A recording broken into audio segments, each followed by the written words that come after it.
ജനനേന്ദ്രിയത്തിൽ ലോഹനട്ട് കുടുങ്ങിയ 48-കാരനെ രക്ഷപ്പെടുത്തിയത് 2 മണിക്കൂർ നീണ്ട ദൗത്യത്തിലൂടെയെന്ന് അഗ്നിരക്ഷാസേന. സെൻസിറ്റീവായ ശരീരഭാഗമായതിനാൽ വളരെ സൂക്ഷ്മതയോടെയും കൃത്യതയോടെയുമാണ് നട്ട് നീക്കം ചെയ്യാൻ ശ്രമിച്ചതെന്നും അഗ്നിരക്ഷാസേന സ്റ്റേഷൻ ഓഫീസർ പി പവിത്രൻ പറഞ്ഞു. സംഭവത്തെക്കുറിച്ചു അഗ്നിരക്ഷാസേന സ്റ്റേഷൻ ഓഫീസർ പറയുന്നത് ഇങ്ങനെ: 25-ന് രാത്രി 10 മണിയോടെയാണ് കാസർകോട് ജില്ലാ ആശുപത്രിയിൽ നിന്ന് അഗ്നിരക്ഷാസേനയ്ക്ക് ഫോൺ വിളി വന്നത്.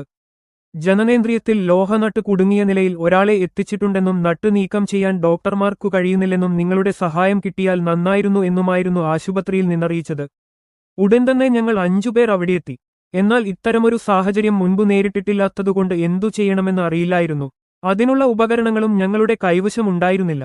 ഞങ്ങൾ എത്തിയപ്പോൾ 48-കാരന്റെ നില വളരെ മോശമായിരുന്നു. ലൈംഗികാവയവം മുഴുവൻ നീരുവന്നു വീങ്ങിയിരുന്നു.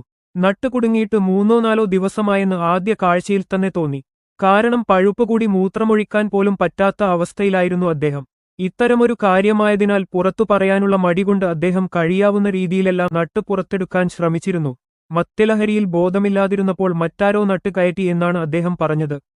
എന്നാൽ അത് ശരിയാണോ എന്നു സംശയമുണ്ട്. പരിശോധിച്ചപ്പോൾ നട്ട് മുറിച്ചു നീക്കേണ്ടിവരുമെന്നു മനസ്സിലായി. പക്ഷേ ഒരു ചെറിയ പാളിച്ചയെങ്കിലും പറ്റിയാൽ അത് വലിയ ബുദ്ധിമുട്ടാകും.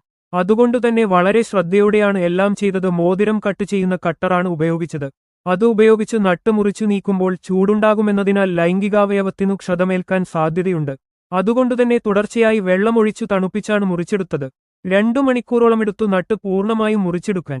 കാസർകോട്ട് ആദ്യമായാണ് ഇങ്ങനെയൊരു സംഭവം നടക്കുന്നത്. എന്നാൽ മലപ്പുറത്തു മുൻപ് ഇത്തരമൊരു സംഭവം ഉണ്ടായിരുന്നു. അന്നു മാനസികാസ്വാസ്ഥ്യമുള്ള ഒരാളാണ് ഇത്തരത്തിൽ ചെയ്തത്. അതേസമയം ലൈംഗികാവയവത്തിൽ നിന്നു നട്ട് നീക്കം ചെയ്ത 48-കാരന്റെ ആരോഗ്യനില തൃപ്തികരമാണെന്നാണ് വിവരം.